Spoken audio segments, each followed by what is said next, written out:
സെയിലൊന്നും കിട്ടുന്നില്ല. അതുകൊണ്ട് തന്നെ വളരെയധികം ബുദ്ധിമുട്ടാണ് ബിസിനസ് മുന്നോട്ട് പോകാൻ.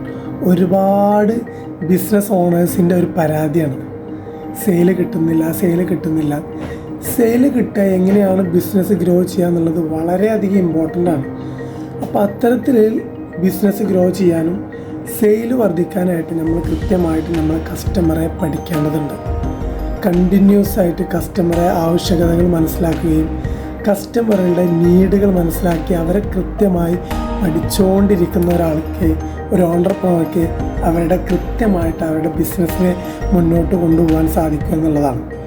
തീർച്ചയായും അത്തരത്തിൽ നല്ല ഓപ്പർച്യൂണിറ്റികൾ വരുമ്പോഴും അതിനെ കൃത്യമായിട്ട് ഗ്രാബ് ചെയ്യാനും അതിനനുസരിച്ച് തൻ്റെ ബിസിനസ് മുന്നോട്ട് കൊണ്ടുപോകാനും കഴിയണമെങ്കിൽ കൃത്യമായിട്ട് നമ്മളുടെ നോളജുകൾ അപ്ഡേറ്റ് ചെയ്യേണ്ടതുണ്ട്.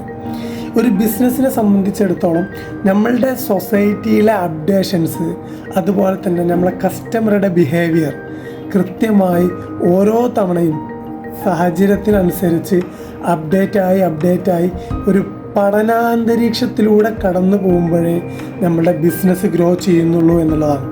അപ്പോൾ ചില ആളുകൾ പറയുന്നുണ്ട്, ഞാനൊരു ബിസിനസ്സായി, ഇനി എനിക്ക് ഫ്രീ ആയിരിക്കാമല്ലോ. അങ്ങനെയല്ല, കൃത്യമായിട്ട് നമ്മൾ അപ്ഡേറ്റ് ആയിരിക്കുക. ഒരു കണ്ടിന്യൂസ് ലേണർക്ക് മാത്രമേ ഒരു സക്സസ്ഫുൾ ബിസിനസ്സിനെ റൺ ചെയ്യാൻ പറ്റൂ എന്നുള്ളതാണ്. അപ്പോൾ നിങ്ങളൊരു നല്ലൊരു ബിസിനസ്സുകാരനാണോ അല്ലയോ എന്നുള്ളത് നമ്മൾ ഓരോരുത്തരും, നിങ്ങളും ചിന്തിക്കേണ്ടതാണ്. അത്തരത്തിലുള്ളൊരു സക്സസ്ഫുൾ ബിസിനസ്മാൻ ആവണോ, ഒരു ലീഡർ ആവണോ എന്ന് നിങ്ങൾക്ക് ആഗ്രഹമുണ്ടെങ്കിൽ ഇന്ന് തന്നെ കൃത്യമായി നിങ്ങളുടെ കസ്റ്റമറെയും നിങ്ങളുടെ ഓപ്പർച്യൂണിറ്റികളെയും നിങ്ങളുടെ സ്കില്ലിനെയും കൃത്യമായി അപ്ഡേറ്റ് ചെയ്യുക. നിങ്ങളുടെ നോളജ് ഡെയിലി എന്ന രീതിയിൽ വർദ്ധിപ്പിച്ചുകൊണ്ടിരിക്കുക.